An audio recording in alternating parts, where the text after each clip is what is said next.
first illustrated panorama of the Battle of the Somme, which is called The Great War, July 1st, 1916, the first day of the Battle of the Somme. So July 1st, 2016, coming up, marks the centenary of the Battle of the Somme, a battle synonymous with death and futility. In the nearly 100 years since it began, there have been myriad attempts, both literary and historical, to come to terms with the sheer enormity of the battle. The works of Siegfried Sassoon, Robert Graves, David Jones, Isaac Rosenberg, and even J.R.R. Tolkien were informed and transformed by the battle, which lasted for 4 months and claimed an estimated 1.2 million total casualties. The first day of the battle was a disaster, with nearly 60,000 casualties.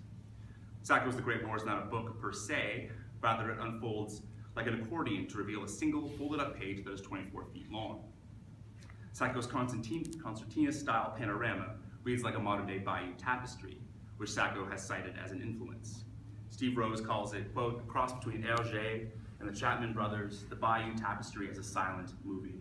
If it is read sequentially, time slows to a crawl. If folded out entirely, everything seems to be happening at once.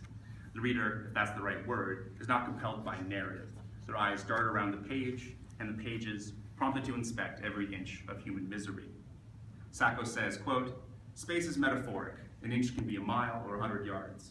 Once I realized that, I didn't have to worry about perspective. I could make it claustrophobic in a medieval way.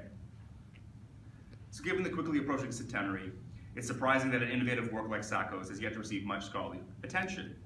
Sacco's scholarship tends to focus on the panorama's formal qualities and visual aspects. Most of the articles that I've read can be summed up with the phrase, look at how cool this is.